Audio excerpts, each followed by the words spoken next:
Alrighty, welcome everyone. I'm Tiabu, and I am here for Mobile Suit Zeta Gundam, another rewind. I know you people are gonna fucking hate me for it. Some of you are gonna love me for it. It doesn't really matter. I have to do this. I'm committed to doing this, and I'm gonna continue doing it until we're done. Let's see how much we can get done today. I'm not gonna rush. I'm just gonna go at the rate that I feel like going. We are beginning with episode 17, Hong Kong City. Now completely under Wooder's command, the Sidori is being resupplied. There is the existence of a Titan's base in New Guinea, but they are out of Dodai units. They must contact Luio and Co. Beltorchica approaches Camus and tells him very bluntly that he should hand the Mark II to Amuro since he has much more battle experience. Camus thinks that Beltorchica is just feeling sorry for Amuro, which isn't quite right. But it's still an ass move from Beltorchica to be like, hey, you with this Gundam, give it to the war hero guy. But you can understand where she's coming from when she does that, right? I think so. A bizarrely large black mobile suit. Namikar Cornell and 4 Murasame, one of the test subjects, come aboard. And 4 asks Wooder for permission to act completely according to her own volition in her next mission. Awesome. Amuro is shocked to find Mirai Yashima, now Mirai Noah, along with her 2 kids, Chaemin and Hathaway. They're on a waiting list, assaulted by thugs in suits. They escape, but then they stop when faced with the terrifying image of a colossal black machine descending in the middle of the city. Camus gets sent in the Gundam Mark II. Namikar is worried that if 4 would suffer a mental breakdown in her first battle, she might not know her friend from enemies, as the new types, the artificial something Ningen, are still in their testing stages. They engage in the middle of the streets, and they feel the foreboding telepathic powers of 4. Foreboding. Ha! Camus keeps fighting 4, but Psycho Gundam proves to be a dangerous opponent. Its armor is impervious to beam weapons, and it transforms into a mobile suit, and it's got those mega ultra guns. That reminds me of, there's a character, Code Geass pink character, Anya Alström. This character. Anya Alström, this character. Her mecha. It's the Mordred. Yeah. Mordred. The Psycho Gundam and this mecha sort of link themselves in my mind. And I think that might be because there's something going on. I forget the exact details, but there was something off in Anya's mind in a similar way to there being something a little off with 4. And an incredibly potent, overpowered suit that's only really held back by the user in a lot of weird ways. In any case, mobile armor transforms, catastrophic damage to the surroundings. 4 hesitates to shoot down 2 unmanned Nemo units. Weird. Amuro can't help but take notice of Camus' lack of skill in handling the situation. And Stephanie, who we didn't see introduced up here, but that's fine, I remember her, Blondie, he criticizes him for letting himself be mesmerized by the battle. He's losing perspective of things, while he says that it's only natural for a soldier and a pilot. That makes a lot of sense to me, that he would think that it would be natural for him to put himself into the shoes of the pilot who's actually fighting. That makes perfect sense. 4 gets more and more uneasy. She experiences psychic sensations from Camus as he's pushing forward. She can't stand the feelings any longer, and so she retreats. So Camus really wins a psychic battle with her, not a physical battle in the Gundams. Partly, that's like it has been in many of the Gundam episodes before. It's sort of an excuse to keep the battle going and to have our characters retreat without destroying each other. But more importantly, it seems right to me that the physical fight isn't the way that Camus wins. It's through the mental game. It's through the drive and determination and grit and stuff. And 4 just gets freaked out by that because she has no idea what's going on or how to deal with it. It's so different from her normal experience that a person could think the way that Camus does. So that makes a lot of sense. And that push-pull or initial repulsion between them sort of leads into, in a lot of ways, I think narratively and very effectively leads into the more attraction between them that we have a little bit later. So that's pretty cool. 4 retreats, angrily telling Wooder and Namikar that the 2 of them couldn't possibly understand what that feels like without piloting the Psycho Gundam, because the Psycho Gundam, as far as I recall, actually affects her directly and really harms her to be using. So that makes sense to me. Stephanie tells Hayato to give her regards to Amuro. Mirai talks to Beltorchica about her husband Bright and their way of raising children, but as a war orphan, Beltorchica fails to understand them. That's really fascinating. I don't remember that super poignantly. But that's really fascinating that Beltorchica can't get the advice that she's trying to give her, because Mirai is trying to give her advice that will hopefully echo into Beltorchica's interactions with Amuro, and she just can't grok it. She can't grasp it.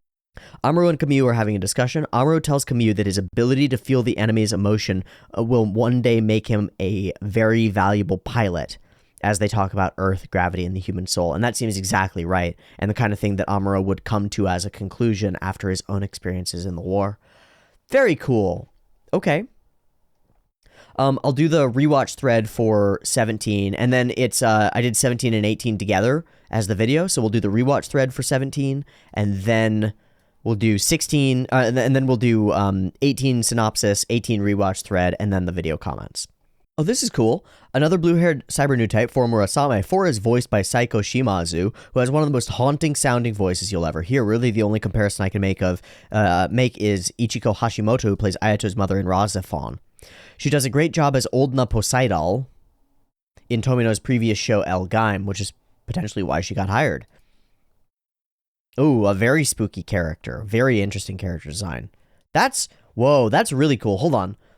So this image here, with the 2 eyes, that reminds me immensely of Dark Precure. It's different because of Dark Precure has one eye closed, really, at all times. Here, this is an image to show. I guess it's the bangs. It's the bangs combined with the one eye being different from the other. Gives me that Dark Precure vibe. Really interesting that works that way. And then, yeah, so I'm not thinking of a different character. That is the character that I'm thinking of. Very interesting. Very weird. Absolutely horrendous decision by the staff to recast her in the movie trilogy. Ooh, that would be bad. Yeah. Okay. Mirai, so great to see her again. Awesome. Best episode since episode 12. Fair enough. And hold on a sec, I thought Evangelion's Rei Ayanami was anime's first occurrence of a mysterious, artificially tampered with blue-haired woman. You dare tell me that Tomino did it first with 4? Rei is not the first of her kind? Actually, she's not even the second. See Tokiko Mima from Key the Metal Idol, another very similar character which also predates Eva. My mind is blown. So Eva is not the most original anime of all time like its fanboys tell me it is? Well, no, because Eva is criticism. But a very fun, facetious comment nonetheless. Hey, Beltorchica, just because Amuro is the hero of the one-year war doesn't mean Kamyu is just going to hand over the Gundam that easily. Yeah, exactly. We got a new pilot in the pilot's chair now, right? And like in the protagonist's chair as well. And that's sort of the idea is like you don't want to give that up. The world moves on, and Amuro is a very different person from who he was before. And it's sort of the kind of thing that happens between generations as well, is the youth grow and start to take control and start to take command of their own existence and their own world and their own countries and their own lives and stuff. And the older generation is often like, no, wait, give that shit back to the people who've done it before. They know what they're doing. And the youth goes, do they though? But do they though? And the answer is yes and no, always. Pretty cool. Mirai and the kid. She looks well. I hope that these load. Yay! I'm glad. So getting some visuals in to actually see some bits and bobs of the episode is great. Oh yeah, Amuro is smashing and banging, and a cool cut too. Good job, Beltorchica. Good job. Attack on Titans Part 2, featuring Psycho Gundam. Those cyber new types are trouble. This is war was the excuse she gave to fight in the city. It's a very logical reason, but it shows that she gives no fucks. I'm sure it wouldn't have taken them very long to get away from the city. Rest in peace to all those random characters that probably died during the battle today. Yeah, a lot of people died during that battle. But I don't know if it's really her fault. Now that we know, I know more about 4 than this person might have because they seem to be writing it when they watch this episode. It might not be her fault. It's the attitude of the Titans in general is this is war, right? And that's indoctrination and brainwashing that's gone into 4.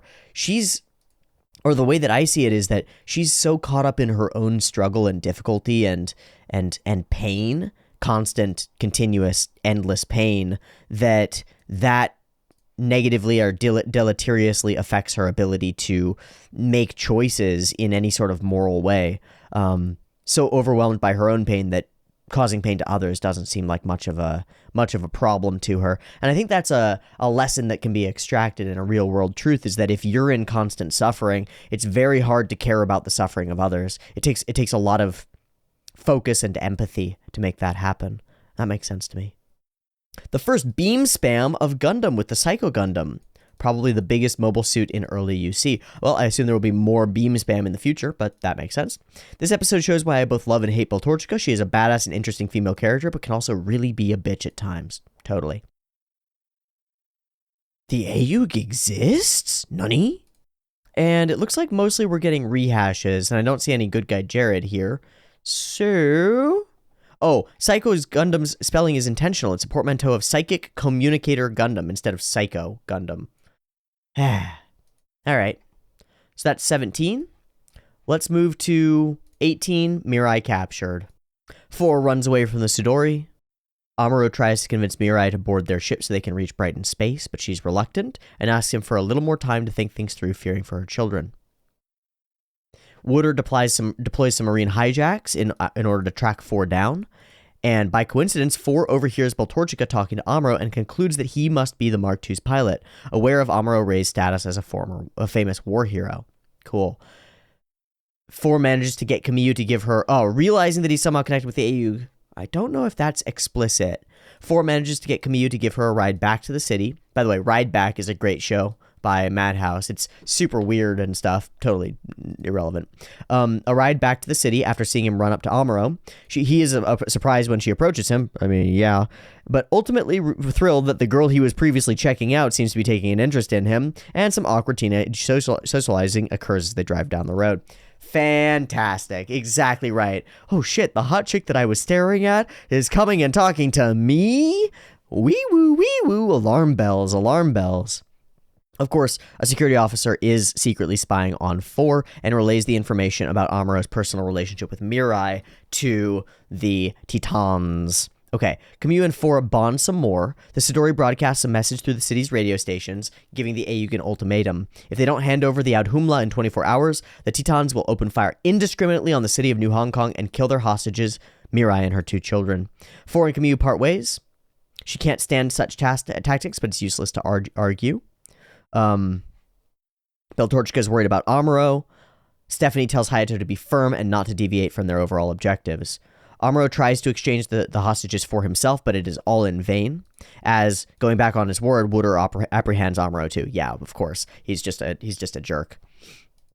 Kamiyu discusses the strategy.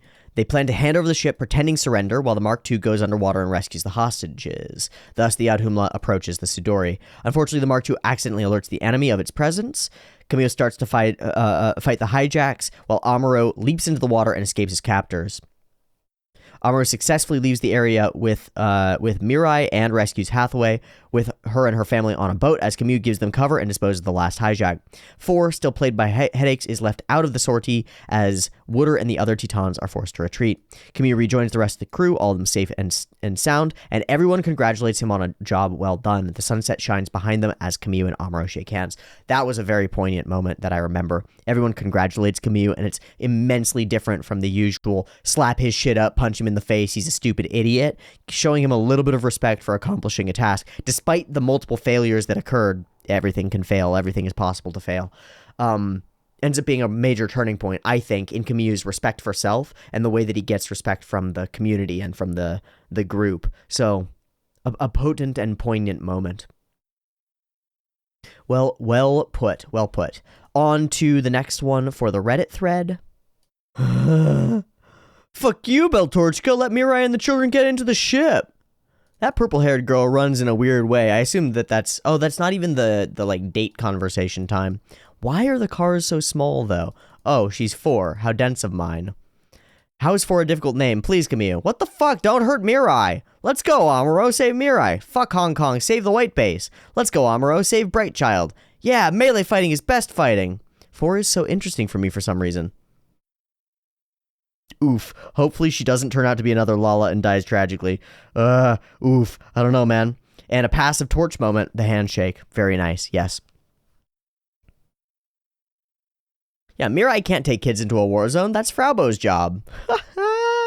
Awesome. They both complain about their names. Very good joke. You can see 4 is trying to figure Camille out, exactly, trying to learn more about the person she's fighting. I do think that at that point, she still thinks that it was Amuro who was the pilot. When we get that figuring it out that it's not him, I think happens a little bit later. Another very poorly animated episode. Ooh, I don't know. I don't think that that's true, but fair enough. Please get a grip, Beltorchica. Okay, cool. And that's gonna be it for that. So we can move on to the comments. Ooh, yes. Can't wait to hear your thoughts on the Hong Kong arc. Let me click off. I haven't responded, so we get all of these. Oh, here we go. Darth Conan's The Psycho in Psycho Gundam comes from Psychomu System, the new type brainwave control device that was in multiple Xeon mobile armors, including the Elmeth. That's part of the reason it's so huge. They couldn't quite downscale the technology, so they just made it a huge mobile suit that turns into a mobile armor. I believe these days the official spelling is Psycho Gundam. On a related note, in some video games like the G Generation series, there's sometimes a gag unit included on the roster called the Psycholo Gundam that looks like a giant game die with a Psycho Gundam's head on top. One of the Japanese words for dice is Saikoro, so it's literally the Dice Gundam with, naturally, a pun based on the way the Psycho Gundam sounds. Okay, cute. Craig Starbird, some of Beltorchica's characterization feels a bit like Tomino's critique of the Gundam fans that demanded a sequel series. Amuro's here, and he should be in the Gundam. You're cool, Camille, but the Gundam deserves to have the hero Amuro pilot it. Feels almost like Tomino echoing the fans going, make the same Gundam show, give us the same white base with the same hero flying the same mech.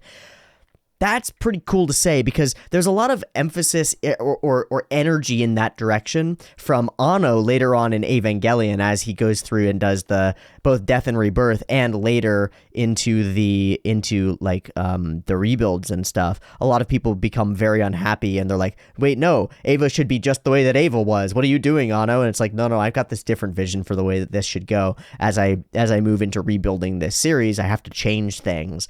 Having not seen the rebuilds, I can't fully comment, but there's definitely an element of that idea in Death and Rebirth and in the end of Evangelion in the film, as over-the-top fans are desperate for more of the same, please, and if you change anything, we will hate you. That seems exactly right. Things should be exactly as they are. We want more of what we got before. That's why we liked it. And, well, seems a little weird to compare myself, and maybe a little arrogant to compare myself to Tomino, but the comparison stands. There are a lot of people who are pissed at the way that I've changed my channel's format, and specifically pissed about the Gundam series not being the Gundam series that it was before, which is fair. I understand that you want the actual reactions to the Gundam and not this rewatch, rehash stuff, but it's still an interesting concept that creators become bound to their creations and bound by them. I don't want to be bound by my creations. I want to be boundless. I want to be capable of doing whatever the fuck I want. And, come with or get the fuck out is what I'll say. Just as Anno has said before, and just as Tomino seems to be saying with Amuro and Camille, get on board or get the fuck out, because we're going up. Not sideways, not treading water, and certainly not down. We're going up. It's a good point. It's a good point, Craig. Except, obviously, Beltorchica is seen in a bad light instead of a positive way most fans probably meant their comments to portray.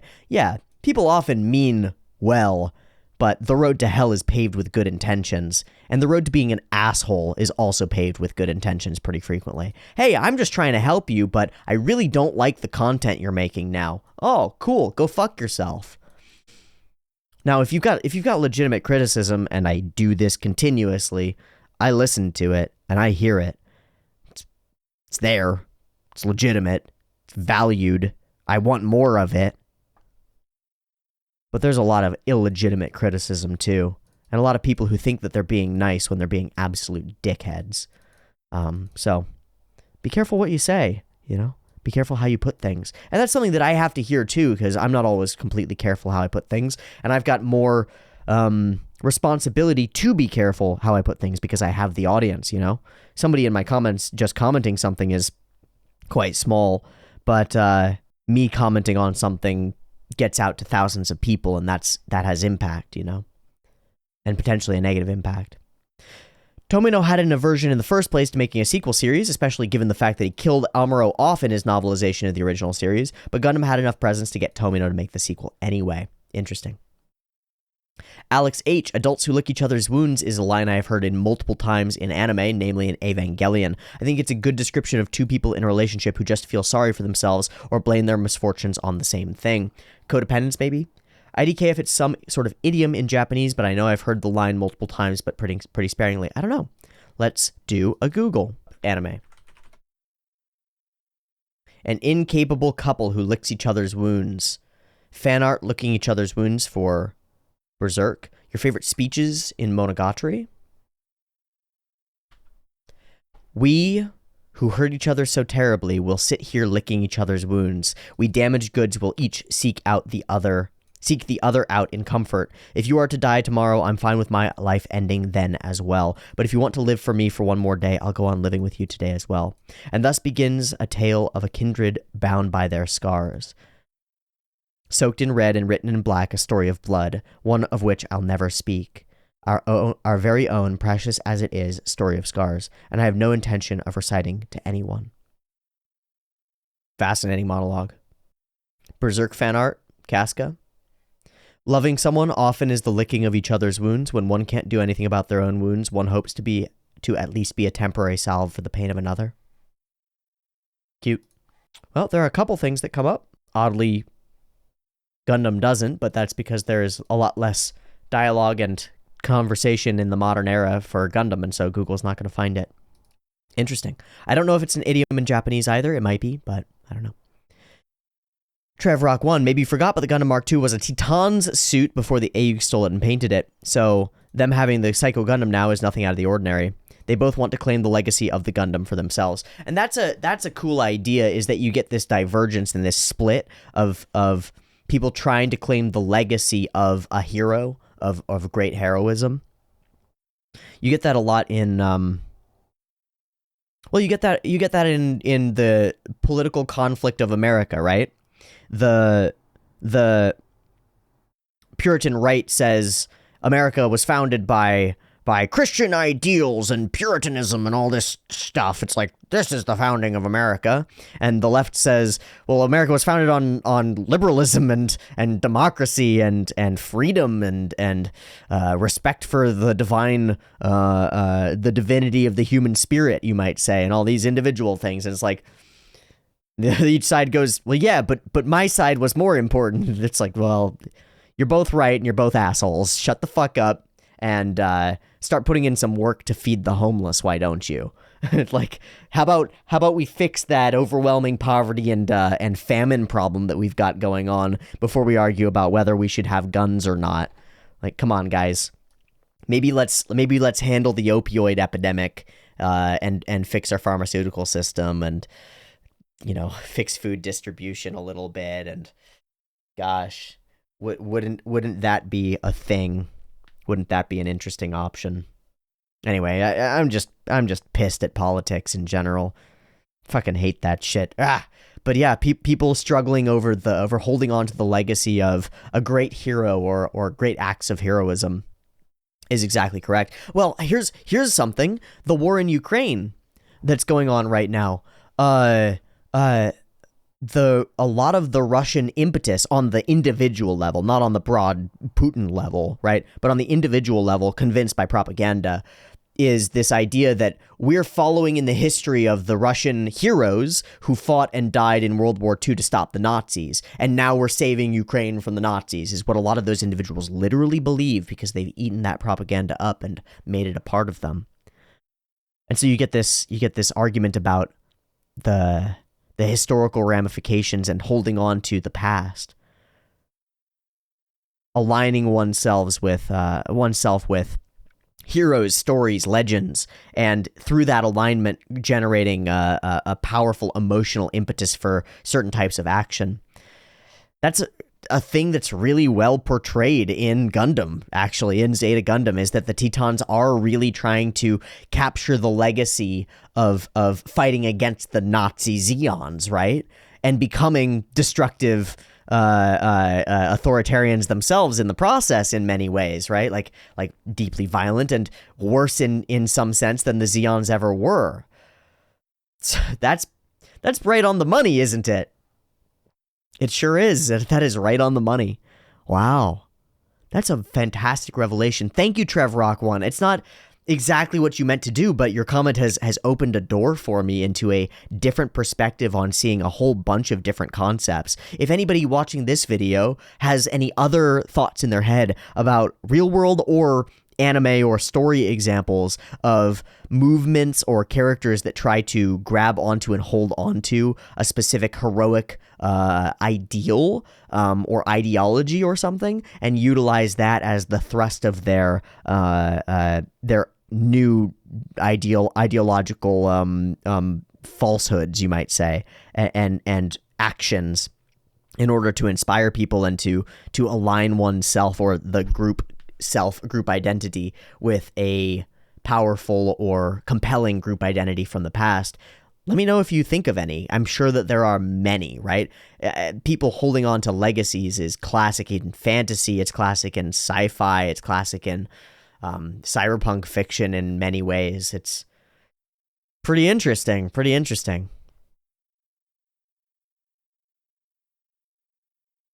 Alex, period. Beltorchica's starting to get on my nerves. Well, this is the episode where she's like, hey, Camille, just give it to Amuro, bro.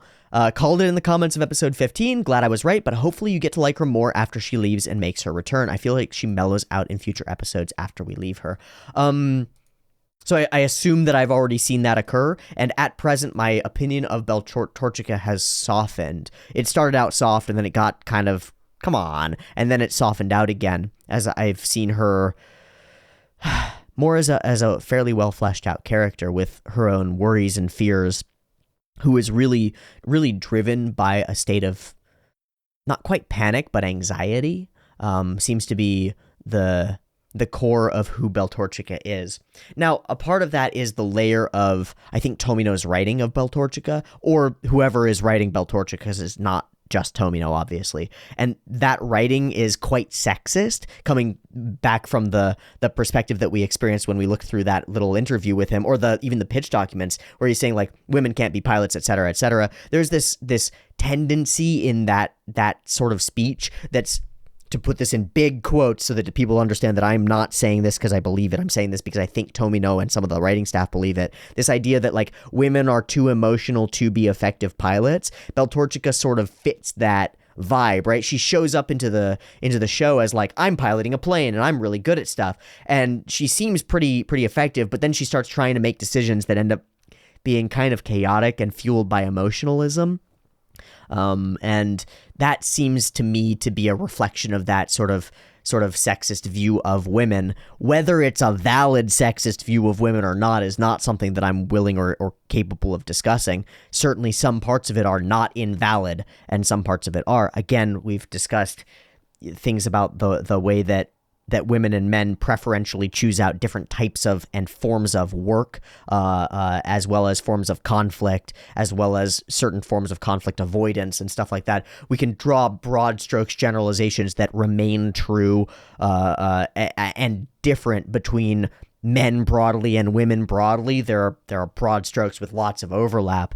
But I feel like it's an extension of that kind of a mindset to sort of flesh Beltorchica out as this character who is in many ways driven by her anxieties and fears around the colony drop. Her dreams of potential catastrophe seem to inform her decision-making a lot, including her dreams of potential death and destruction for Amuro seem to inform her decision-making a lot. Cello. Mirai, I can feel exactly what my husband is thinking at all times, no matter the distance. I can also project the image and concept of my husband into my children. Also, Mirai, no, I'm not a new type. Yeah, and then Show says, new types are capable of psychic connection to other people, transmitting emotional resonance across time and space, feeling things that they have no reason through their sensory apparatus to know are there, and having deep emotional connections with people, even with no evidence of those emotions, and capable of literally feeling the vibes off of other human beings. Also Show, new types aren't psychics. What the fuck? Sky is falling, colony was dropped. The scale of this super affected people understood. For Murasame, woo! Yeah, best girl has arrived. Okay, and that ends 17 and 18, so on we move. Toward episode 19, Cinderella 4, and we might end up spending more time on this one, because it deserves it. Okay, sorry, I had to handle something with YouTube monetization, because the channel now has the join feature, which you should see in a box over there somewhere on the left side, and you can join and throw me moolah via the channel. I will say I would prefer that you did it via the Patreon, because I get a larger percentage of the thing, and it doesn't have to go through YouTube, but that makes it a more available option to other people, and you get the same perks on both. And as far as I can tell, I've got that managed relatively effectively. We'll see. Anyway, Cinderella 4. She's out on the town and has to get back before the clock strikes midnight. Continuing to work hard resupplying the Audhumla, and the mayor orders the ship to leave the city, fearing that the Tetons will once again target New Hong Kong, which makes perfect sense because, well, I mean, the Psycho Gundam just ran around and beam blasted the city a bunch and threatened the city a bunch, so yeah. Amuro approaches Kamyu, seeing that he is acting aloof. Amuro wonders if it has something to do with that girl that Kamyu told him about, and he gets worried when Kamyu describes his feelings, and that starts to remind him of Lala, and he warns Kamyu to steer clear of the girl. Both Kamyu and Beltorchica are curious about Lala and try to pry information out of Mirai, but the details of Amuro's relationship with Lala is a mystery to them, and mostly to Mirai. Kamyu wonders if his relationship with 4 mirrors theirs and leaves the Audhumla in search of her.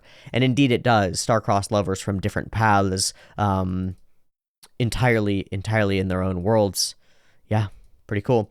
Namikar tells Wooder that she has made modifications to the Psycho Gundams that it can be operated by a normal pilot, since Wooder believes that they are depending too much on cyber new types. Uh-oh. After being approached, 4 convinces one of the Teton soldiers that was tasked with keeping an eye on her to leave them alone, promising to come back to the Sidori at midnight. Cinderella. She passionately hugs Kamyu, and they have fun in the city for a little while before they sit down and talk, both aware of each other's identities. Now, they talk about the Ayug, they talk about the Titans, and they share a kiss, and 4 tells him about her past, or the lack of it, as her memories were erased by the laboratory that now employs her as a pilot.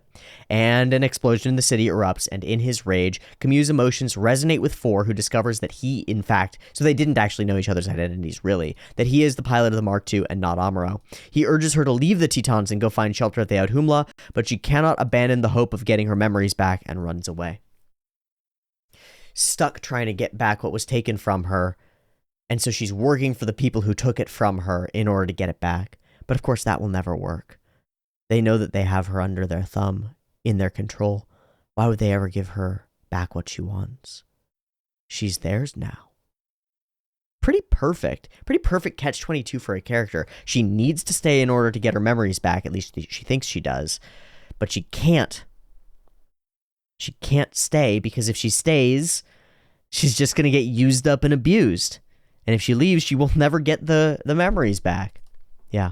Wooder, piloting the Psycho Gundam, is the source of the blast as he rampages through the streets, testing the machine's capabilities. Amuro launches in a Rick Diaz to battle the Psycho Gundam, but concludes that he can't destroy it and tries to lure it away into the ocean. Kamyu tries to get Amuro's attention by flashing the light from a motorcycle. 4 uses her cyber new type powers to force the Psycho Gundam to a halt, trading places with Wooder in the cockpit. Again, new types and Psycho Ningen, or whatever they are, Saiba Ningen, whatever they are, don't have psychic powers, and yet she controls a Gundam thing from outside the Gundam. Ha. I feel like a turtle making happy noise. Ha. Kamyu returns to the ship and is immediately slapped the fuck up by Stephanie Lulu, furious that he was wandering around the city when he was needed the most. The Gundam Mark II, yeah, ignoring them when he was needed the most, but he didn't know that he was needed the most until he was needed. Whatever. The Mark II launches. 4 proceeds, angry in tears, in the Psycho Gundam, demolishing the city before the Mark II finally arrives, with Kamyu immediately sensing that 4 is the one piloting it. He tries to convince her to stop, but she has completely lost control, begs Amuro not to shoot, and manages to lure the Psycho into the sea, where he leaves the cockpit and tries to reach out to 4 one last time, but fails once again. There are echoes of that, too, trying to save people. Save them from themselves. Rough. 4 doesn't want to be saved. Not really. She wants her memories. She wants to remain safe. Not saved. Damn. Amuro rescues Kamyu and targets the core system of the Psycho Gundam with a shot that finally forces it to retreat. Namikar tries to reason with Wooder about Force condition, but he insists that she continues to be used in battle. Mirai says her farewells, goes aboard the Coral Oriental, not wanting to get in Bright's way. Stephanie assures Mirai that she will have all of her support, and they leave in her helicopter after Mirai gives some parting words both to Amuro and Beltorchica. The Audhumla finally leaves New Hong Kong, and there goes the New Hong Kong arc. Awesome. Onward to the rewatch thread. I think there should be some good stuff here. Because Cinderella 4 is an episode that really stands out to me. I mean, it's the kiss, it's got the relationship in it, it's got some real Kamyu fighting against people themselves, you know, like really fighting against who 4 is and the way that she stays the way that she is and her inertia. It's really quite potent. Time for Kamyu to play the hit game, New Type or Love at First Sight, or maybe both. Please, number 4 is my mother's name. You are snarky tonight, whoever this is, Dorinthal. If only more romances were this straightforward. Girl tries to kill boy, girl meets boy, boy kills girl's allies, girl kisses boy. Nice. Just like in every romance, you need the couple watching fireworks from the rooftops, except in this case, they're the fireworks of exploding humans. Yikes. Could a more powerful new type just hijack the Psycho Gundam even if there's one piloting it? I don't know. I thought that the Psycho Gundam was specifically linked to 4 until they did the little switcheroo to make it possible for any pilot. And then even then, that didn't really work super well, so I don't know. Everyone says that Haman-sama is best girl in the series. Or wait, what does it say up here? What's the QOTD? OTD. Who's your favorite Gundam gal? And remember everyone, do it for her. Oh, wow. Oh, wow.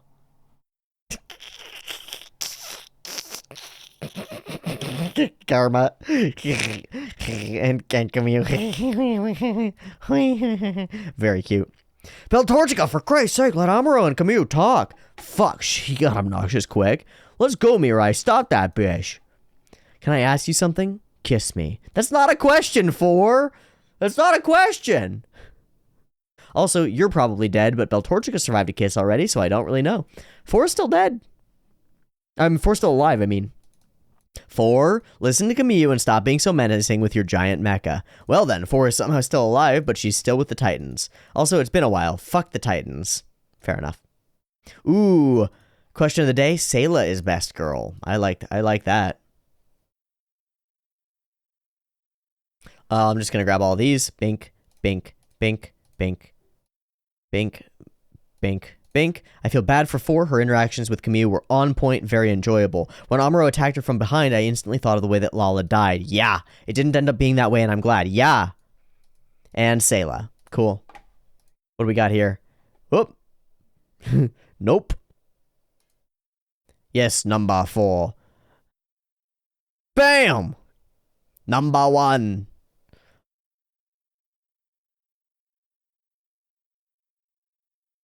Imagine he just steps backward and she just plow. Whee! Splat. Excellent. Huggity huggity what? Nunny? Some great lighting in that scene too. I do remember this episode being a real standout in terms of the visuals, especially with the 4 running across the chain link scene. A real standout to me. Smack! Get smacked up, Kamyu. Yeah, needs more Kamyu smacking. This damn city! This damn city! What good are new memories? What good are new memories if I can't get the memories of my past back? Just burn everything! She doesn't get it.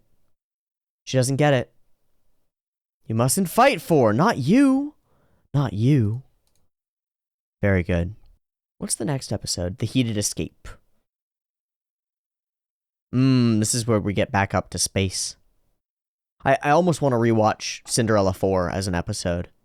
The issue is, I really do want to rewatch it, but it'll take so much time, and I don't know, it feels like a way to waste more time when I'm trying to charge through this quickly and get up to where we're at, you know? Oh, I guess I did 19 and 20 together. And I called it New Memories, yeah. So, Heated Escape is number 20. Amuro tries to check on Kamyu, but he's still sulking.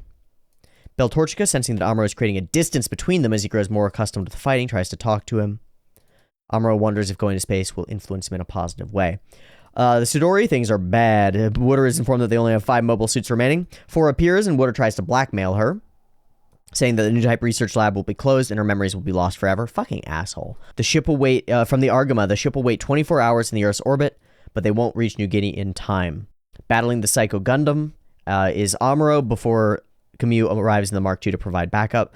They take off the hijack, and then 4 is incapacitated by her migraine and leaves the battle lines.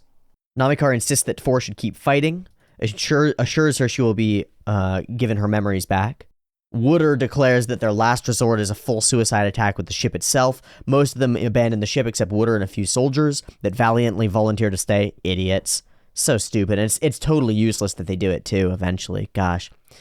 Again, arguing with Kamui about Amuro, but he quickly dismisses her. The Mark II launches in time to intercept the Psycho. Amuro realizes Wooder's plans and protects the Adhumla, leaving Kamui to handle 4 alone, and in that choice, he chooses essentially not to go to space and to stay here instead. Manages to convince 4 to open the Psycho Gundam's cockpit, and Kamui heartfully opens himself to her, telling her about his life and crying in her lap as 4 quietly listens and learns more about him. Then she points her gun at him and begs him to return to the Mark II, saying that they should return to the places that they belong. The connection is too much for her. I think. I really don't know. It's one of those instances where the character writing feels correct, but it feels like I don't have the background to understand the characters completely. You know, it's just too difficult. Yeah. Or too complicated, or maybe I'm missing something in the layers, but I'm okay with that because in the circumstance, 4's decisions and decision-making and way of being isn't really meant to be approachable or comprehensible to Kamui or perhaps to us. She's the incomprehensible, and she's weird and broken in multiple ways and has no memories and no grounding, and that makes it really hard to understand why she does what she does. Begs him to return to the Mark II. I don't know if you can tell, but I'm losing the ability to focus effectively in terms of how long I've been recording and I guess how much mental effort I've put in. People don't realize this, but really, there's a strong, hard limit on how much information a brain can take in and regurgitate or translate into speech and think through over the course of a day. And it's like a few hours. It's like 3 to 4 hours of real focused, energetic work is about all that I can do. And I'll say this, I've done a lot of kinds of work. I've done a lot of physical labor. I've done mental and cognitive labor as a programmer, physical labor as a contractor. I've worked as a plumber, as a carpenter, as a bricklayer, as a concrete guy, as a gardener. I've done that work. I've done a lot of real work. And I've done a lot of real cognitive work too, office work, data entry, as well as literal programming and coding. And by far, the most difficult thing that I have ever done is this. By far, in terms of need for focus and being online and the amount of stress that it puts on my cognitive capacity, this is the hardest thing that I've ever done, and people don't get it at all. People say, well, what you do is so easy, you just watch anime. It's like, that's not it, man. Actively and seriously observing complicated pieces of art, or even the descriptions of them, is by far the most difficult thing that I've ever done. And it really is draining, extraordinarily draining. It's true emotional labor to be open to a piece of emotional experience and then to share it and to know that you're sharing it. Truly, truly the most difficult thing that I've ever done. I mean, I'll say this with great certainty. Most of you have never given a speech. Most of you have never done it. I have. I've given hundreds of speeches in front of thousands of people. And now I've given thousands of speeches because there are thousands of videos on this channel. And I've given those thousands of speeches to tens of thousands of people. And whether you're on a stage with an actual audience there, or you're behind a camera speaking to the camera, giving a speech, if any of you have given a speech before, you know that when you walk off that stage or when you close down or finish off, there's a, whoa, what state was I in? How much adrenaline was running? How much stress was I under? And the answer is maximum stress. Now, I'm pretty used to that shit. I'm pretty acclimated to it, but sitting here and conversing about art and animation and trying, in this situation, trying to really apply myself to to comprehension and then conveyance, real comprehension, not just hee funny, right? Like really trying to comprehend a complicated story. It's about the most stressful and emotionally difficult thing that I've ever done. And so there's a real wall that I hit, and I'm hitting it right now. And so this episode of the Rewind is going to be shorter. I don't know how long I've been recording. It might be as long. It's an hour. I took a couple of sort of breaks to get distracted and look at other things. It'll be shorter in terms of episodes watched or episodes gone through, though. And I'm sorry for that, but I'm really hitting that wall. Spectacular. Probably it's food related because I again haven't eaten today. I'm fasted today, and I'm going to fast all the way through today. So it's probably food related. Probably if I were to get my blood sugar up, I'd go through this and I'd get through it. But man, I'm really hitting that wall, and it really exists. And it's just, you wouldn't know unless I told you is the important thing. And so I'm not trying to do a thing where I'm like, hey, you should have so much respect for the hard work that's not what I'm going for. It's just, I make it look easy, and I do so intentionally, and it's not fucking easy. It's not fucking easy. Okay, anyway. Quickly dismisses Beltorchica, points her gun at him, and begs him to return, saying that they should return to the places that they belong. Rough. Force suddenly rams the Psycho Gundam into Wooder's plane and tries to secure Kamiyu a shuttle booster so he can get back up to space, where the Argama is now waiting in low Earth orbit. Four is shot in the shoulder for her efforts by Wooder, who is finally killed when Amuro smashes the machine gun turret he's in with the gun barrel of his Rick Diaz. The Argama successfully retrieves the Mark II from the shuttle booster, and the crew welcomes Kamiyu once again. He wonders where Fa is and is told by Bright that she has gone to Granada along with Quattro and Katz. Yeah. I got a feeling in this sequence that it was in many ways, maybe intentionally, maybe not, I don't know, a rehash of the scene with, I forget her name, Kai's girlfriend, the redhead, who like tries to fire those rockets off and ends up getting dead for it. This is like a repeat of that where Four gets shot but not killed, and it ends up being very different. And I really like how Zeta Gundam rhymes with Mobile Suit Gundam. Tomino knows that he's writing a story that has to exist in relation to the story that already exists, similar to what we said about Anno creating a thing that's in relation to a show that he had already created, and one that was heralded as incredible, because it is. So you make changes to that and people freak the fuck out. But here we have elements of the story that seem to repeat or rhyme, and that's true in general. You've got this young character who's a little bit different from all of the other people around him, and he's sort of forced by circumstance in various ways to become a soldier, whether he wants to or not, and he's got a different relationship to that than Amuro did, but also sort of the same relationship. And it turns out that there's an awakened power within him, and what it is unclear, but he's seeking out how to utilize it most effectively, and he runs into this girl who has a similar power but is constrained in many ways by herself and by her situation, and they're on opposite sides of conflict. And they're both sort of trapped in Earth's gravity, and a different sort of sequence plays out in a different set of characters with Kai and that girl that leads to the freedom of the boy and the sacrifice of the girl. It rhymes. It's like a slant rhyme. It's not the same words, obviously, but it's a slant rhyme. It rhymes with itself. It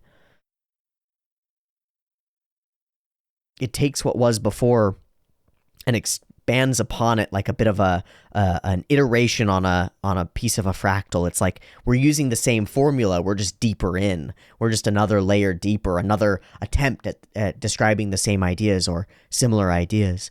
And I really enjoy that aspect of Zeta Gundam, and I don't think that I've expressed that because I don't think that I've ideated that effectively. But the way that it's like you get to try again is pretty cool. And it's the same thing that I find so deeply compelling about the grand lineage of the shows that I care about the most. So, to be clear, that grand lineage is the Trigger lineage, when it comes to shows that I care about the most, it's the Trigger lineage. It's the Gainax Trigger lineage, and it goes, as far as I know, because it goes way previous to that too. It goes back to Gundam, and then back further past beyond the basis of Gundam to the original mechas and even Atomic Boy. What is Astro Boy? Mighty Atom. Goes all the way back to the Tezuka stuff. But the lineage that I know real well, and that I think of as the lineage, I guess it really does start with Gundam in a lot of ways.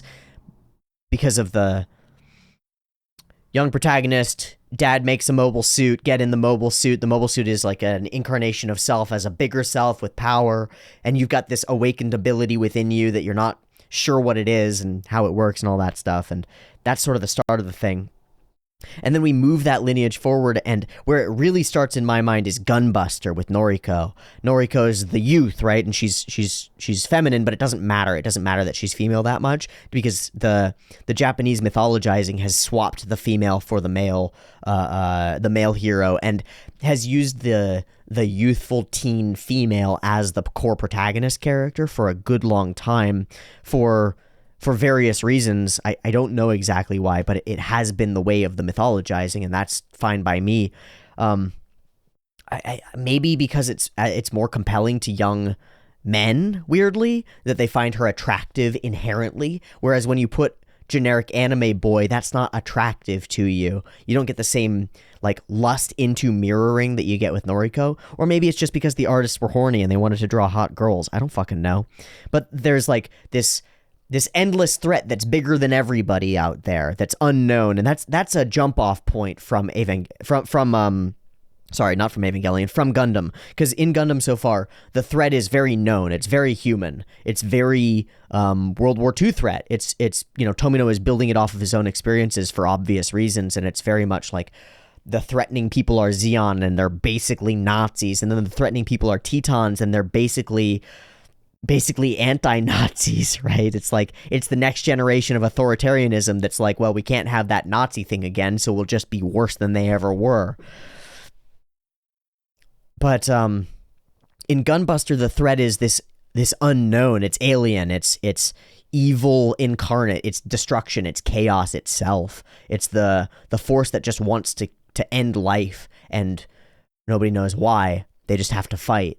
And Noriko has there's this idea that there's something transcendent about her as an individual. Not necessarily that she's specifically special, but that the youth that she represents is special. And we put her at odds with all these characters from different nationalities, really, and say, in a lot of ways, that her way of being is the one that, when tied to and in unison with and in alignment with certain other characters, the Russian analog character and the American analog character, once they're all sort of working together, we get this idea that she's the one who's most capable of piloting humanity's technology forward into the future in order to fight for the survival of humanity against all odds, is the idea that's in that. And that as an individual, she has to tear her shirt, bare herself, be willing to sacrifice herself, and be vulnerable and bare and nude and honest in her vulnerability and in her femininity, as well as in her, like, masculine heroic spirit, also in her feminine and nurturing spirit. Those things have to be in unison, and once they're in unison, she can effectively take the Gainax pose, and when she takes the Gainax pose, the robot takes the Gainax pose, and everything around her organizes itself as she poses into the future, and makes her choice to smash through the barrier of the wall that somehow determines the future of everything and generates an explosion, a transcendent explosion of a new future that she creates by pushing herself, smashing herself so hard against the wall that it destroys both her and the wall. And that's the idea that's present in Gunbuster. And then it gets expanded immensely and rehashed immensely and altered immensely, and we switched the gender of the main character as well in Evangelion, another Anno show, so Anno Gunbuster, Anno Evangelion, and those two, they go together. And we get the same idea. There's this transcendent force that's facing humanity, that is attacking humanity, and nobody knows what it is, and it's really just chaos. It's God, it's angels, it's these monsters that we can't even compute, can't even comprehend. And in this case, the youth is in many ways like Gundam, forced to fight, right, and doesn't want to. Noriko is kind of gung-ho about the whole fighting thing. She's kind of down. Shinji is not down. And we put that at odds with the other Russia-alike character, Asuka Langley Soryu, who's actually more like an America-alike character. And then at odds with Rei, who's like a bit of a Yamato Nadeshiko in a lot of ways. She's very quiet and prim and proper, but also depressed and destroyed, and there are all these layers to who Rei is. And we build out this set of representations of the young man or the youth in the country having to get into a biological mecha that is provided by his parentals. It's provided by his father in a lot of ways. And again, it's this idea that you are the mecha pilot. To be the mecha pilot, you need to be the mecha mechanic, and you have to be willing to get into the thing that your father gave you, which is also, it's represented in multiple ways that I don't want to spoil too much. It's just baseline, very surface level stuff about Evangelion.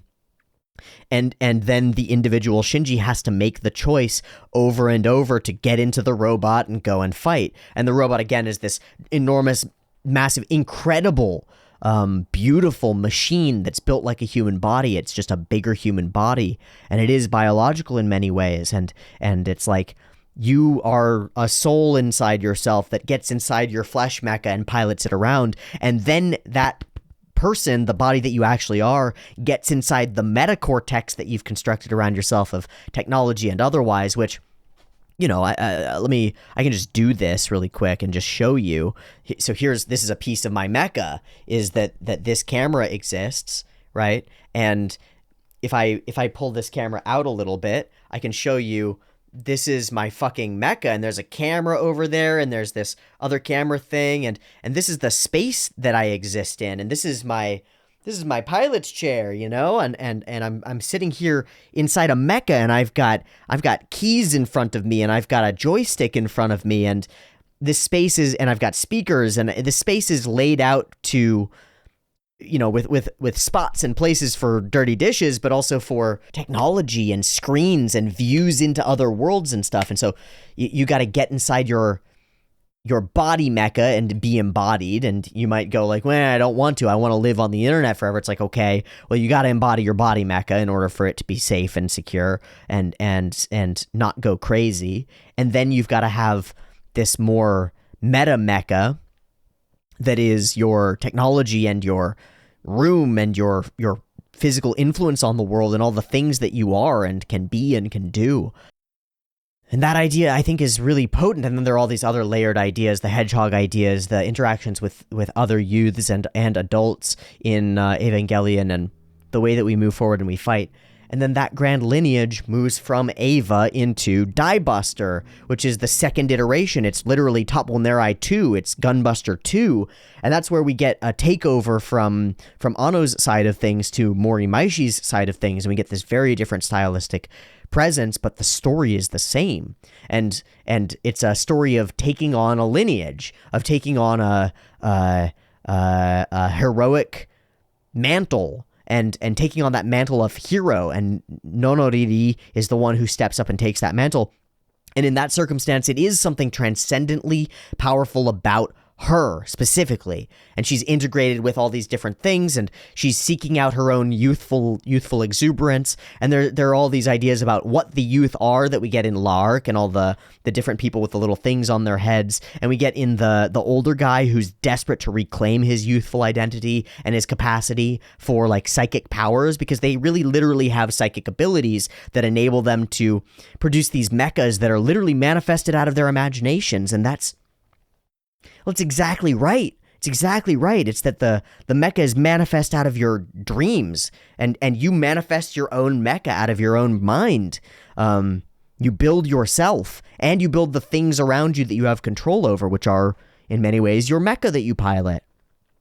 And that idea goes out and becomes another transcendent battle against endless forces of overwhelming chaos, which the youthful hero stands up against, crosses her arms, and in doing so, she allows everyone else behind her to stand tall and cross their arms and have belief in the future. And there are adults in the situation who don't have belief in the future, and they're an obstacle. And there are adults who do, and they bolster the youths, and they interact properly with the youths, and they step outside and out of the way.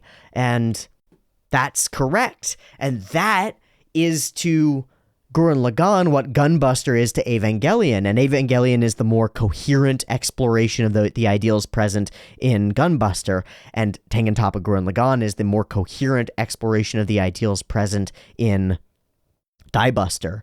And Gurren Lagann is the story of your drill is the one that will pierce the heavens. And it's exactly right. And you're a youth, you're stuck underground, you follow the ideals of someone above you who's older than you, who has this drive and determination to see the surface, to see what's beyond this. There must be something beyond this. Where you're at and where you're stuck can't be everything. It can't be. And with pure force of will and determination and grit, they drill their way to the fucking surface. And they discover a new set of threats and people confining themselves and confining themselves out of fear and restrictions that are built out of fear of what the youth could be, and greater fear of this like transcendent threat that's sort of chaos incarnate and is it's chaos incarnate. It's the thing that is the opposite of the thing that is at Simon's heart. Simon's heart is the spiral, and at the opposite of that is a reversed spiral. And we get that idea explored outward incredibly up to the scale of grand galaxies, you know? And that's exactly it. And then you get another iteration of it, which is Kill la Kill, which is that you wear the mecha on you. It's your culture. And you even integrate it with you, and you have to bleed and sacrifice yourself in order to embody the hero, the heroic spirit that is capable of going forth. All of those things, to me, are part of this grand lineage. And now I've recently been watching Cyberpunk Edgerunners, and that's sort of similar. It's literally taking technology and putting it inside your fucking spine in order to grow strong enough to face the world and to choose your own path. And that's exactly fucking right.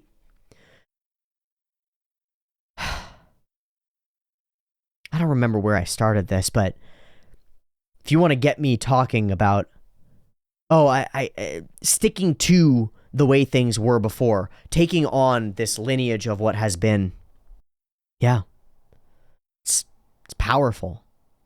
It's interesting. It's my favorite thing in anime, as far as I know, is the lineage of stories that I've experienced backward in many ways, because I've experienced it all out of order and this way and that way. And so maybe what I'm saying is obvious, that these are all the same lineage of narrative, and really the same lineage of narrative exploration of what it means to be a youth and how you grow up and who you should aim at being. What way of being you should aim toward, because who you are is really what you do. It's not how you look or what you have, it's what you do. You are what you do. You are how you act. And so if there are some guiding principles that determine a way of acting that produces a way of existence that's tolerable, those are really important. And that's the sort of idea that Ano and Imaishi have been really desperate to explore. And now that as we go back through Zeta Gundam again, I start to click it into place a little bit, more than just, that's a boy who gets in a mecha. I start to click it into place as like, that's a representation of the same idea. Here you are, Kamiyu, a youth who rejects most of the extracurricular activities that are around you, aspires to something great, but also has this self-hatred and this despair toward humanity and the self that is infectious and poisons your own outlook on all these things. I'm starting to see how it clicks a little bit, I think. And maybe it's obvious, and maybe it's so stupid that I'm having to take all this time to do it, but everybody runs their own race, and everybody picks up on ideas like this at their own pace.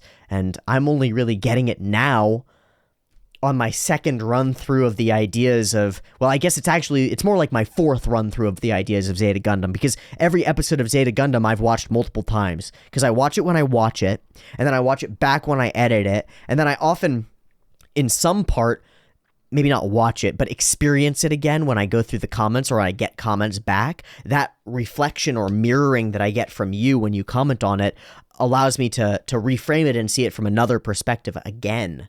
So I end up watching the show multiple times and experiencing it multiple times, and it's taken that many times for any of it to sink into my head and for it to percolate into a concept. And the same is true of Gurren Lagann and Kill la Kill. I experienced them to the nines when I experienced them, but to really put them into the context that I've just put them into has taken years. It's taken years. And there's an argument to be made there that maybe what I should do is just watch Zeta Gundam and say, fuck it, if I don't understand it, I'll come to comprehend it later. You'll understand the beginning once you reach the end. And that's true of a lot of things, and maybe it's true here. But I really feel like I'm gaining so much insight and putting so many things together as we re-explore these elements of Zeta Gundam that, I don't know. It just seems really valuable, and I'm glad to be doing it. And for all my hemming and hawing and being kind of an ass to the people who are upset about the rewinds happening, and I understand why they're upset. For all of that, I get it, but isn't this worth it? Isn't it so obviously worth it? It feels like it. It makes me wish that I could do rewinds for all the other shows. It seems like worthwhile, actually. Maybe not in this way, but in some way, it seems like worthwhile. Like if I went back and I did a rewind of Ginga Eiyu Densetsu, I'd have a totally different viewpoint on it than I do now.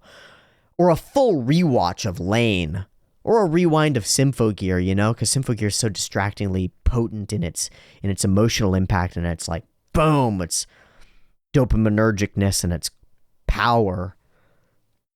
Oh, and Symphogear is part of the same fucking lineage, right? You have this thing that manifests into a suit that you wear that's built of your own power of imagination, really, and you use it to fight this endless threat to humanity that's just chaos incarnate noise.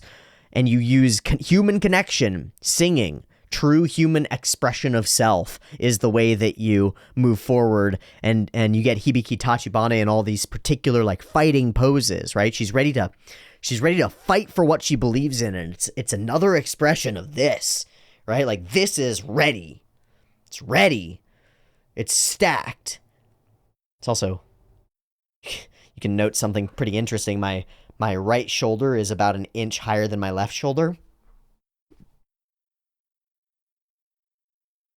I'm going to have to ask my roommate who has some chiropractic training to snap my shit up and fix that. Anyway, I'm sorry for the tangential diatribe, but these ideas about this lineage of shows that I care particularly about, I really care particularly about them. And there are other lineages too. The Maho Shoujo lineage is a different lineage. I think mecha is to boys what Maho Shoujo is to girls. Maho Shoujo says to girls, you take up this pretty wand and you wave it around and you believe real hard. And when you believe real hard, you become a pretty princess who's capable of fighting bad guys, and not just fighting bad guys, but you don't fight bad guys by killing them. You fight them by showing them compassion. And when you show them compassion, they stop being bad guys. It's like, that might be a useful idea. Maybe for boys and girls. Maybe we should show boys Maho Shoujo more frequently. And maybe we should show girls more mecha. And explain, and because girls fucking dig mecha.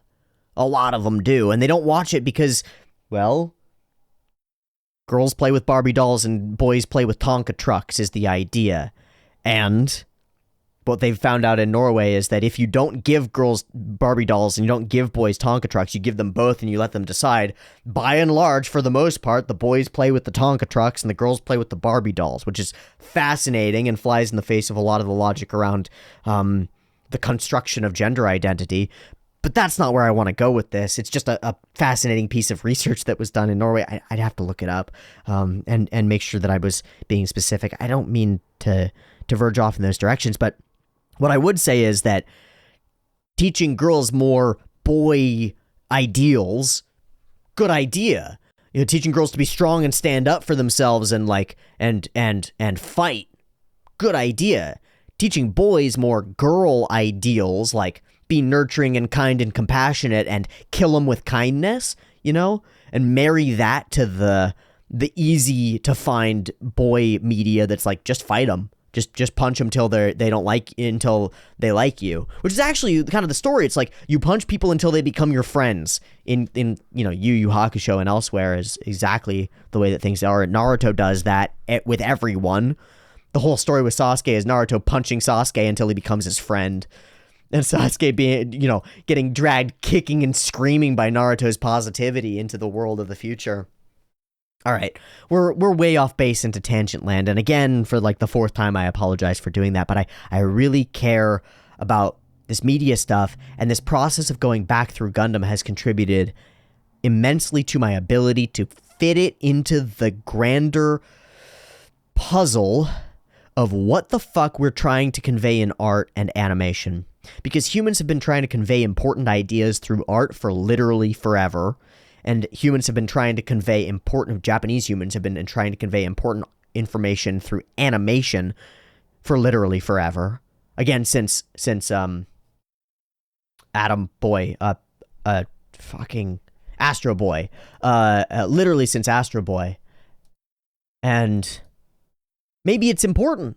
Like, maybe it matters. And maybe it matters that I try to understand Zeta Gundam as well as I can. Maybe it matters. Maybe it doesn't, but maybe it does. Because I don't know what's beyond the surface, right? Or what's beyond the ceiling. The ceiling is this thing that's like, well, I guess I just don't understand Zeta Gundam. It's like, maybe there's something beyond that. Maybe there's a place that I could get to where I do understand some of Zeta Gundam, and where I can fit it into the grander scheme of the universe that I have bits and pieces and glimpses of from all these other shows. And maybe it's worthwhile to pursue that. And maybe I won't know how open my opportunities will be until I get there. Because the opportunities in the space, literal like financial and crowd opportunities in terms of like making quality analysis that ties together a bunch of different anime series in a way that makes people go, oh, because what I just expressed to you, this idea that all of these stories are not just linked in their formation or by the people who created them, but linked thematically in a way that tells a multi-generational narrative of people trying to ideate and come to conclusions about how to be as a human. That's the sort of thing where if somebody's only watched Tengen Toppa Gurren Lagann and they see a video by me that's on that subject, they might go, oh, there's more. There's more to this story. Interesting. Or if somebody's watched a bunch of these things and they haven't had the click together revelation that I have, whether it's true or not, they haven't had it, maybe pieces inside their brain go brrr, and they can have this like click of a bunch of things click together, and that could be the experience that changes their life and turns them into a protagonist, right?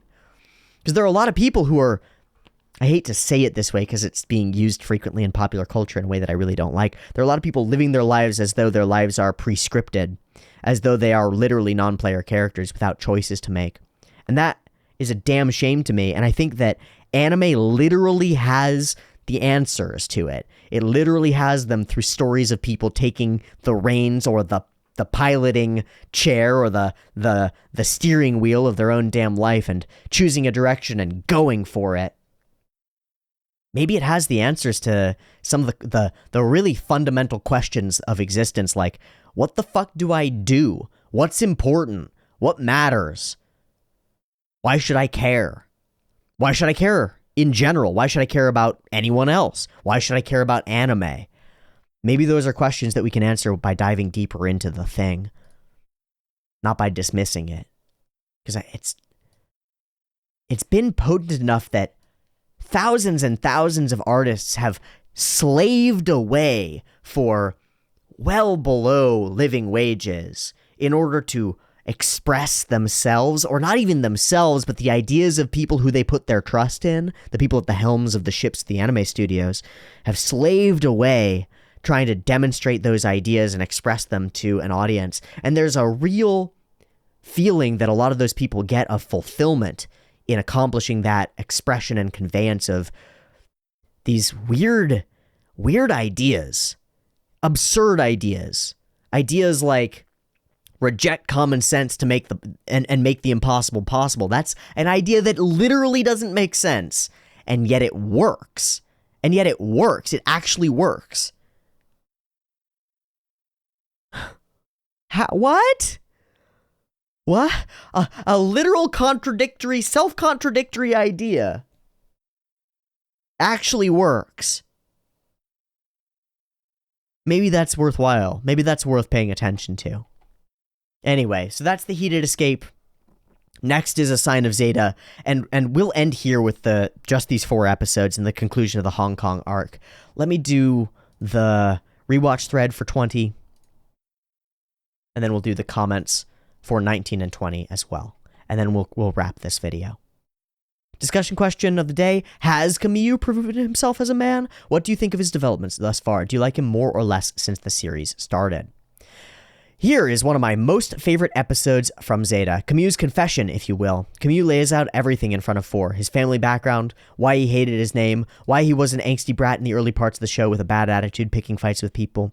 Kamyu sees how 4 is struggling, and let's be clear, Kamyu is also laying this out and expressing it for the first time to himself, right? Because the most important person to hear this set of lines from Kamyu isn't 4, it's Kamyu.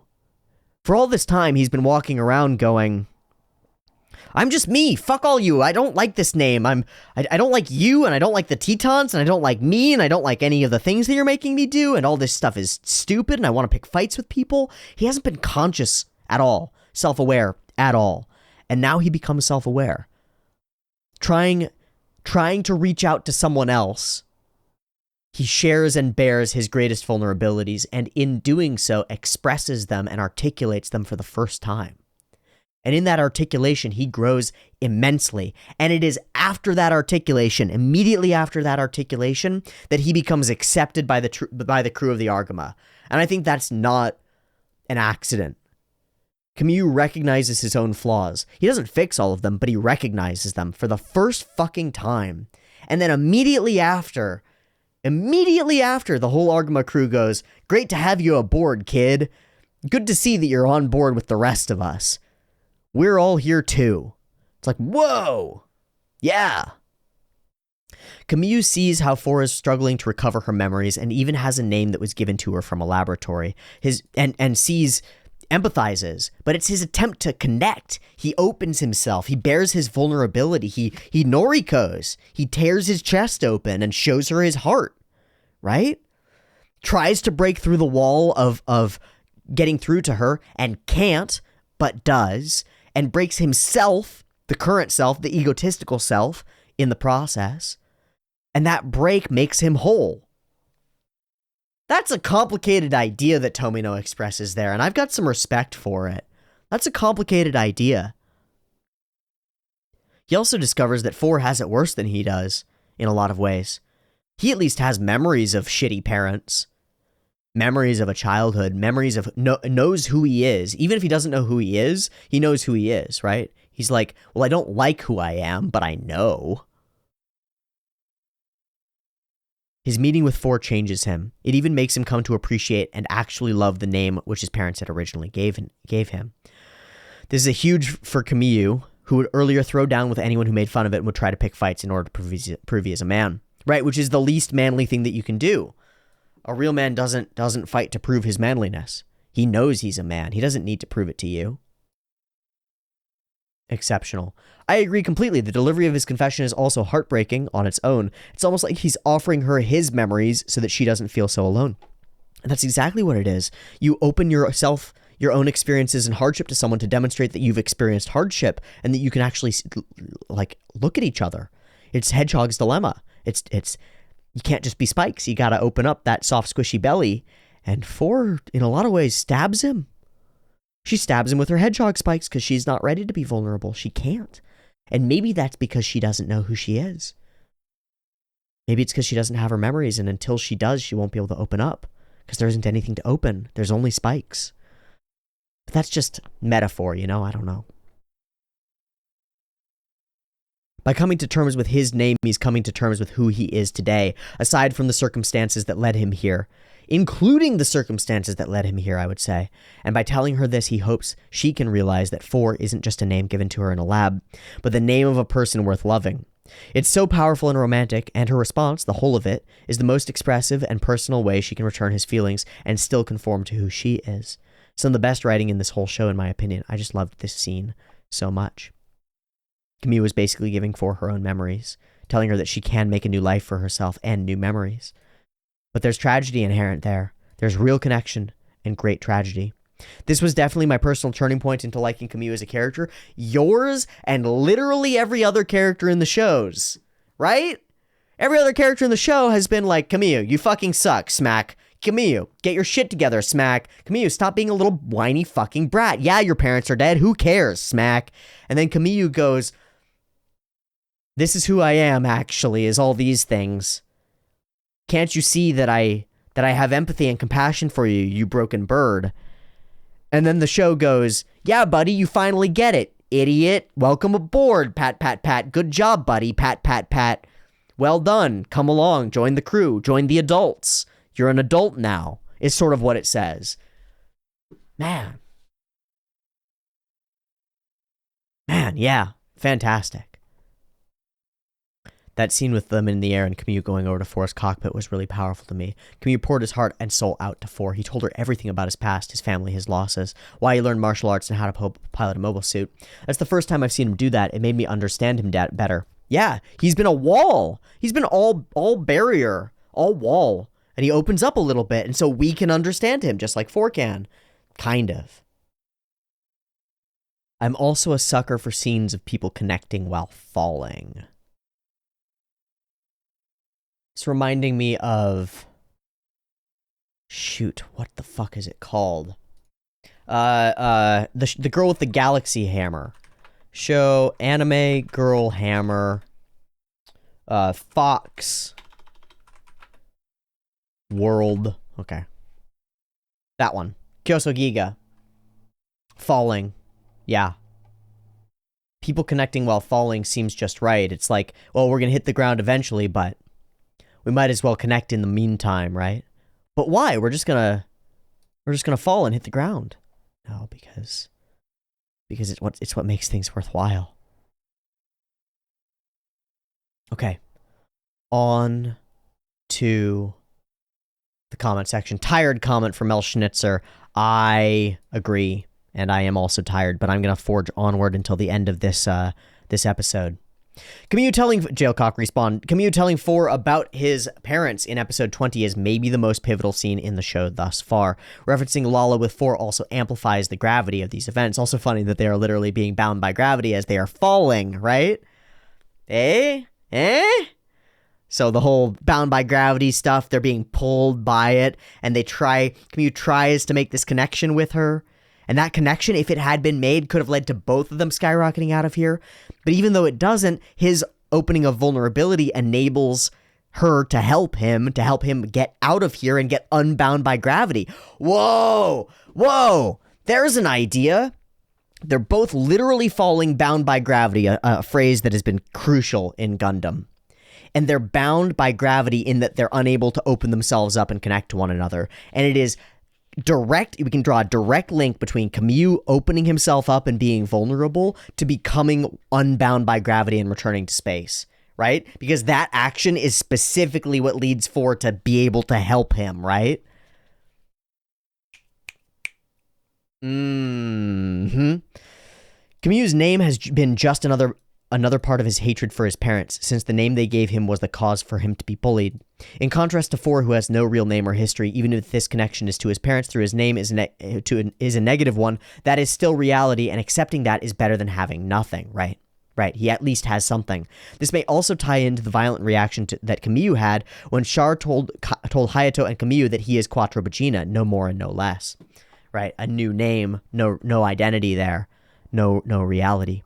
Even if they are laughed at for being silly, the names in Tomino's works almost always hold some hidden meaning. Well, so does Kakarot.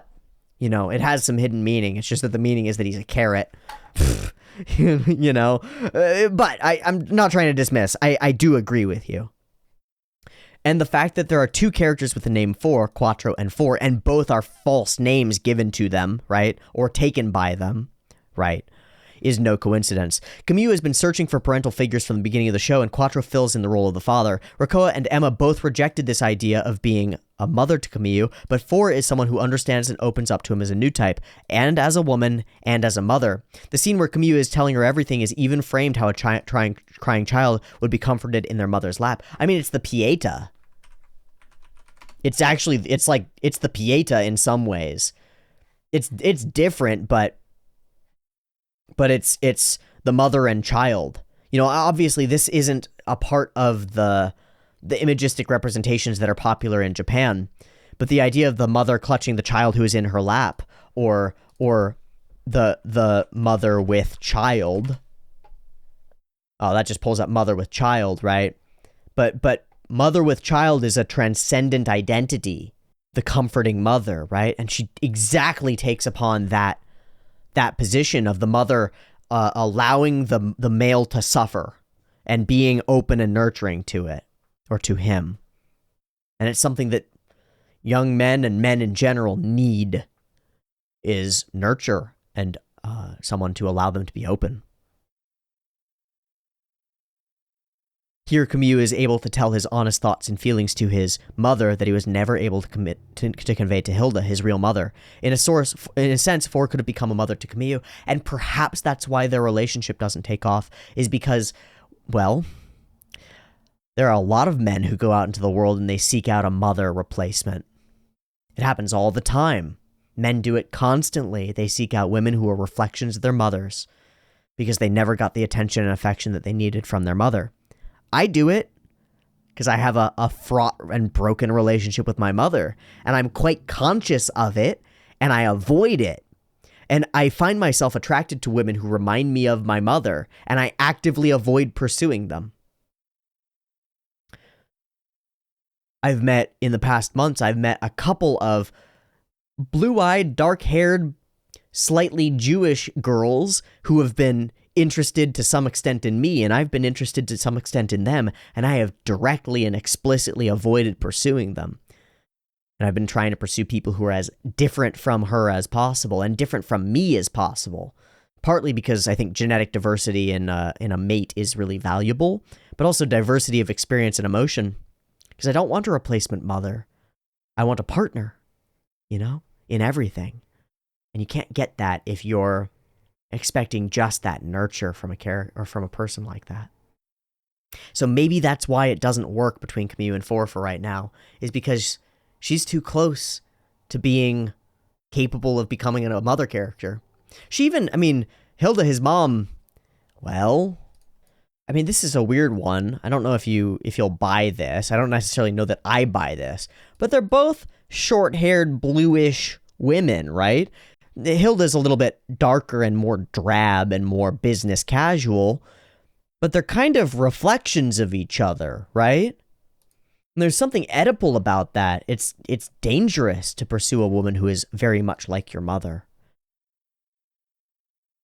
So maybe that's why Kamyu ends up using their relationship as a way to express his vulnerability and to gain that nurture, and maybe that's why the story doesn't let them stay together in this moment. Because it would be a codependent and parentally dependent broken relationship between them. Fascinating. What an idea. That's quite an idea. Quite a set of ideas that we just got there. Those are ideas that I haven't seen anybody ideate or elaborate on at all.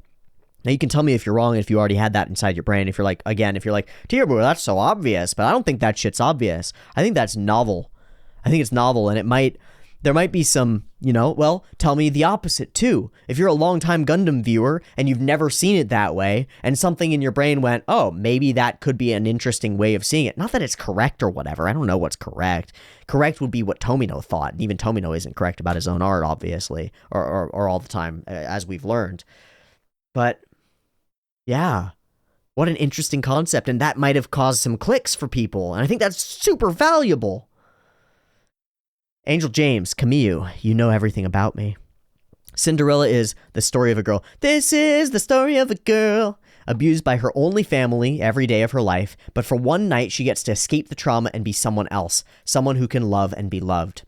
The tragedy of 4 is that she's right. Camus knows literally everything about her, which is why in Heated Escape, Camus opens up to her about his baggage, that he hates his name, that he felt he had to prove that Camus was a man's name and he was a man. Do you still hate your name? How could I? It's my name. Bleeding out and trapped in an exploding ship, 4 asks, Camus, will I never have to forget now? Will I never have to forget again? I don't know. Because we haven't really met 4 again. Not really. So it's hard to say. I don't know. Atomosphere, I understood your confusion of the lover's hug, but just as you said that the strangeness is designed in the episode, it shows just how psychic connections accelerated the relationship with a deep understanding in an unnatural swiftness. It literally connects people regardless of the time that they spend together, and is a contrast with what Mirai was proposing of developing a relationship with time. Yeah, perhaps. Makes sense. Still not psychics, though. And we're going to wrap there. A short one in terms of episodes covered, a long one in terms of depth and importance of these episodes. When it comes to the first 20 episodes of Zeta Gundam, there are a couple scattered episodes that have some real potency to them. They're all important to some extent, but there are some episodes that have some real potency to them. And the ones that we just covered, the Hong Kong arc into the leaving of Hong Kong, and the relational arc of Camille self-actualizing and kind of becoming an adult and being aware of his own vulnerabilities and all this shit, and interacting with 4, his first kind of successful interactions with the feminine. They might be the most important episodes in the show so far, up until we get to the point where we stopped, which is in the 30s, the early 30s, where we get this introduction of Axis and Haman Karn and all these other elements. Up until that point, I don't remember anything being quite, and I guess some of the Jared stuff that happens in the interim, I don't remember anything being quite as potent as the interactions between Camille and 4 and the way that they play out. So I'm happy to waste more time on them. And if that means extending the rewinds further, then so be it. I'm going to try to get an additional rewind done this week. I don't know if I'll be capable. I'm again piling more onto myself and taking on more responsibility instead of less, because it seems like the answer. I'm doing the daily live streams. I'm doing the daily live streams every day, and it's hard, and it's too much, and it's contributed to my falling apart today. But hey, oddly, once I hit that falling apart state, and I'm actually a little delirious at the moment. I'm completely sober, to be clear. Completely sober, have been completely sober all week. Completely.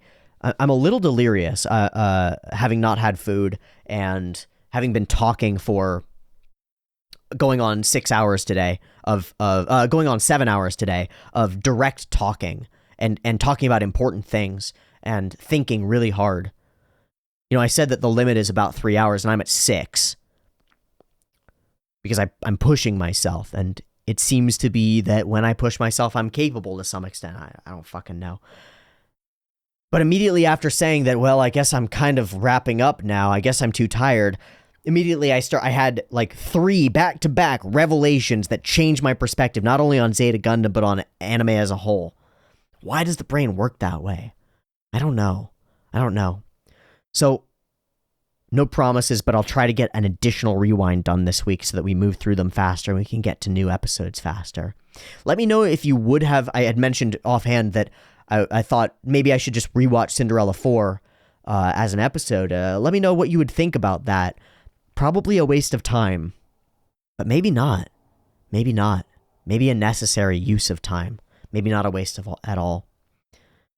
Regardless, please support the channel if you're capable of doing so.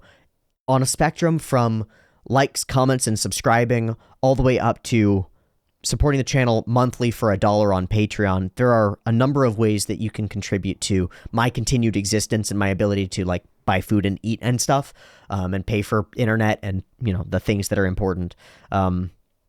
So if you'd like to support the channel, I'd really appreciate it. I will say, if you're stuck between supporting on Patreon or supporting via the YouTube join, I would much prefer that you joined the Patreon, because I get 95% of every dollar that you give, and via YouTube I only get 70%. So something to be aware of. And also the Streamlabs tip jar, I get 98%. So that's pretty good. I hope that this video has been useful to you on some level. Please express whatever value you got from it. And if that value didn't exist, you're welcome to express that too.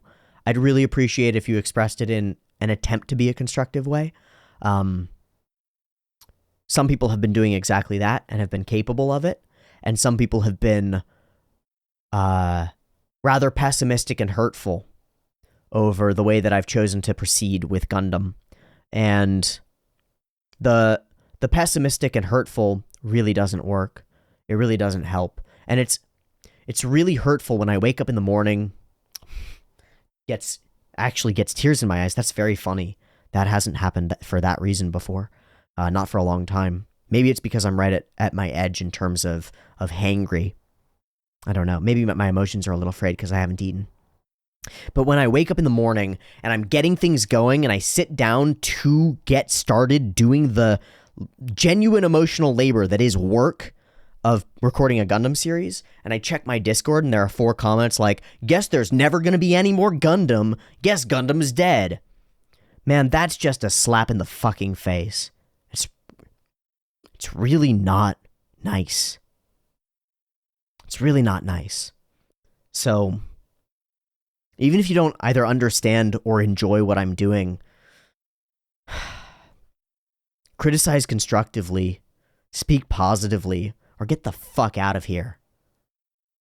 Because nobody needs that shit. Nobody needs that shit. Thank you for watching. I appreciate you all so much. And I have so much love overflowing for you as people who I don't even know, but people who are one with me in the enjoyment of anime and the desire to explore it and understand it. And I really just hope to live up to your expectations. Thanks for watching. I'll see you next time for what will be another Zeta Gundam Rewind. And I'm not sorry about it. Not really, because this is the way forward. Thank you. Love you. Love yourselves, and make sure you eat and hydrate and stuff. See you next time. Peace.